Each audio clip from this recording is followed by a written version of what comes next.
오늘은 에레미야 35장의 말씀을 보도록 하겠습니다. 이 35장의 내용은 에레미야 시대의 에레미야가 남유다에 대한 하나님의 경고의 메시지를 전하면서 그가 경험했던 내용의 기록인데요. 이 35장에서는 하나님께서 레갑 족속을 통해서 이스라엘 민족과 비교하면서 하나님께서 무엇을 보시는가 하는 것을 우리에게 깨닫게 하는 내용입니다. 오늘도 이 말씀을 통해서 순종이 제사보다 낫다는 그 말씀의 의미를 깨닫는 저와 여러분 되기를 주님의 이름으로 축복합니다. 35장 1절에 유다의 요시야 왕의 아들 여호야김 때에 여호와께로부터 말씀이 에레미야에게 임하여 이르시되 너는 레갑 사람들의 집에 가서 그들에게 말하고 그들을 여호와의 집 한 방으로 데려다가 포도주를 마시게 하라 하시니라.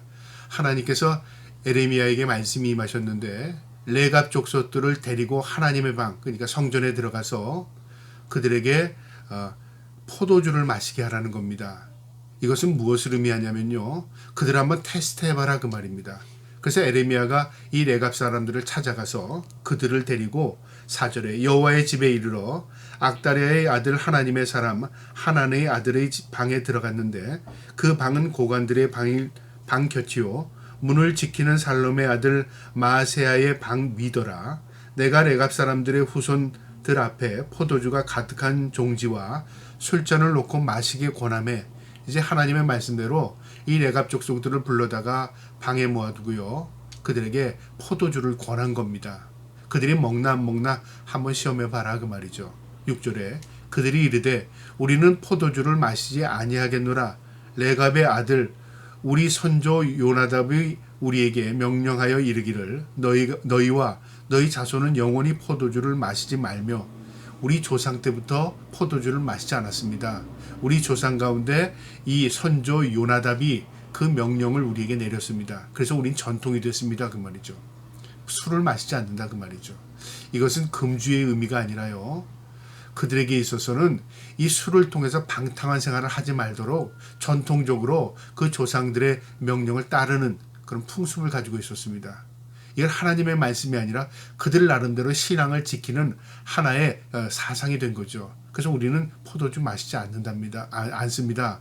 우리는 술 마시지 않습니다. 그렇게 말한 거죠. 7절에 너희가 집도 짓지 말며 파종도 하지 말며 포도주를 소유하지도 말고 너희는 평생 동안 장막에 살라. 그리하면 너희가 머물러 사는 땅에서 너희 생명이 길리라 하였으므로, 우리 조상 요나답 때부터 포도주, 술만 마시지 않는 게 아니라 집도 갖지 말라고 했습니다. 집도 짓지 말고, 그 다음에 또 농사도 어떤 것을 경작하지 말고, 그 다음에 또 목축을 하라고 했습니다. 이건 무엇을 의미하냐면요, 어느 곳에 정착한다는 의미는 땅을 소유한다는 의미입니다. 그러면 그 땅을 보존하기 위해서요, 갈등을 빚게 되고 그 땅으로 끝나는 게 아니라 또 넓은 땅을 갖기 위해서 또 투쟁을 하고 또 침략을 하고 하는 그런 싸움이 끊이지 않게 일어나는 거죠. 그래서 욕심 버리고 살아라 그 말이죠. 무엇을 의미하냐면 이 땅은 나그네의 인생이다. 그러니까 너는 유목민으로서 한 곳에 정착하지 말고 하나님이 인도하는 길을 따라 하나님과 동행하는 삶을 살라, 그런 의미입니다. 신앙적인 의미입니다.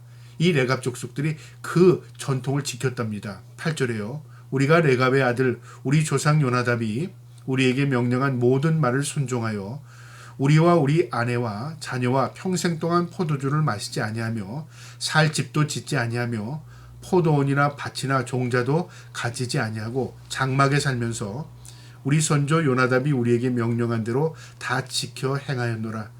우리는 포도주만 마시지 않는 게 아니라 집도 지금까지 짓지 않았고 또 어떤 농토를 소유하지도 않았고, 우린 유목생활을 하면서 우리는 하나님의 인도함을 따라 살아갔습니다. 그러니까 욕심 부리지 않고 살았습니다 그 말이죠. 여러분, 이것은 그들에게 있어서 하나님의 명령이 아니라 그의 조상, 그의 선조 이 요나답의 교훈이었습니다. 그런데 그 후손들이 그 선조의 말을 그대로 지키면서 전통으로 삼았다는 거죠. 하나님이 지금 그것을 칭찬하는 겁니다. 그들에게 있어서는 너희와 비교해봐라 그 말이죠. 너희는 하나님의 축복을 받아 가나안 땅에 들어갔고 하나님께서 푸른 초장 잔잔한 물가로 인도하셔서 너희가 그곳에 집도 지을 수 있었고 하나님께서 이 외적으로부터의 침도 막아주었고 하나님 지켜보호해 주셨다 그 말이죠. 근데 레갑 족속을 봐라 그 말이죠.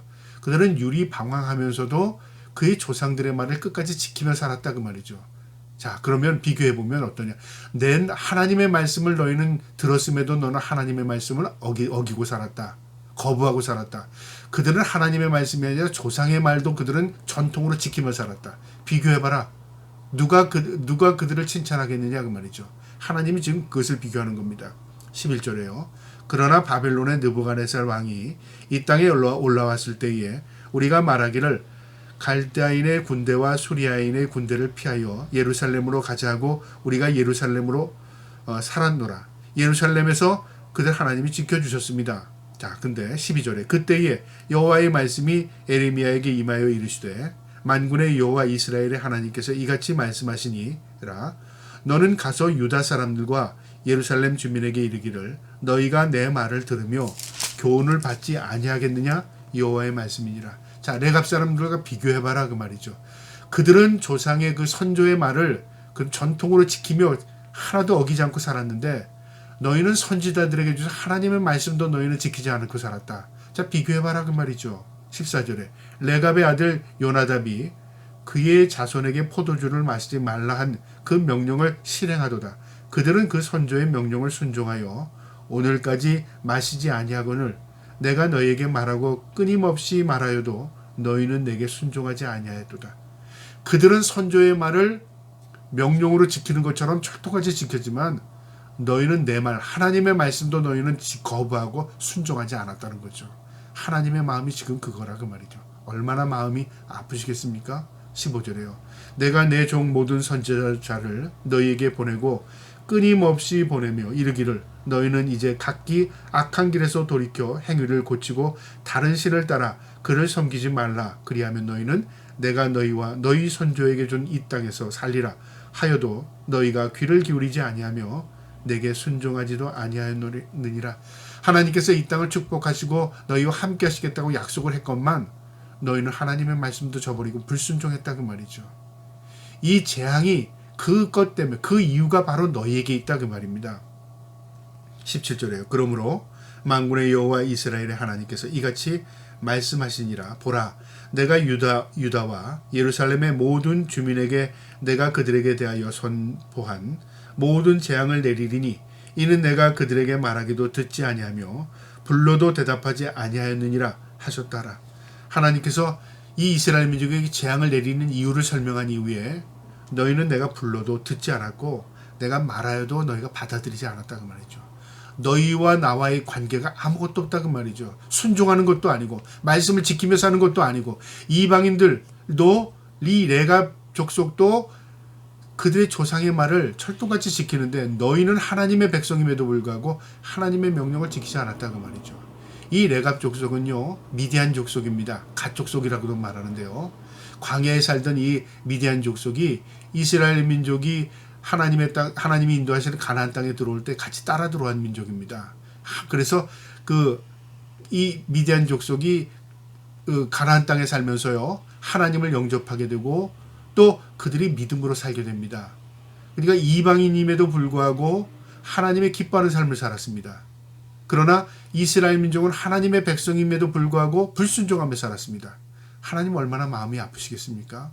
이 레갑 민족을 통해서 지금 이스라엘 민족을 교훈하는 겁니다. 내가 선택하지도 않은 이 민족은 내가 기뻐하는 일만 행하는데 내 아들 내 딸들은 내 뜻대로 살지 않는다 그 말이죠. 오늘날에 말하면요. 이방인임에도 불구하고 믿지 않는 사람임에도 불구하고 하나님이 기뻐하는 모습으로 살아가는 사람들이 있는가 하면 예수를 믿는다고 말은 하지만 하나님의 마음을 아프게 하는 그리스도인들이 얼마나 많은지 아느냐 그 말이죠. 하나님 지금 그걸 한탄하시는 겁니다. 18절에요. 에레미야가 레갑 사람의 가문에게 이르되 만군의 여호와 이스라엘의 하나님께서 이같이 말씀하시기를 너희가 너희 선조 요나답의 명령을 순종하여 그의 모든 규를 지키며 그가 너희에게 명령한 것을 행하였도다. 하나님께서 이 에레미야에게 통해서요 레갑 족속을 칭찬하는 겁니다. 너희는 너희 조상의 이 요나답의 명령도 순종하며 산 것에 대해서 내가 참 칭찬한다 그 말이죠. 마지막 19절입니다. 그래서 어떻게 한다고요? 하나님 그들을 축복하신답니다. 19절에 그러므로 만군의 여호와 이스라엘의 하나님께서 이같이 말씀하시느니라. 레갑 아들 요나답에게서 내 앞에 설 사람이 영원히 끊이지 아니하리라 하시니라. 이 이방인임에도 불구하고 미디안 족속이었음에도 불구하고 레갑 족속은요 하나님을 섬겼고 그리고 그 혈통에서 제사장 역할을 하는 사람들이 나타납니다. 존귀한 자로 축복된 자로 이 이스라엘 민족 가운데서 이방인으로서요 하나님의 은총을 입는 자들로 하나님께서 그들을 세워가십니다. 여러분 하나님은요 우리가 너 믿는 자니까 너 믿지 않는 자니까 물론 믿는 거 하나님의 축복입니다. 그러나 믿었다고 해서 교회 다녔다고 해서 믿는다고 해서 그것이 축복이 되지 않습니다. 진정으로 믿는다는 건 뭐냐면 우리가 하나님의 말씀에 순종하며 사는 것입니다.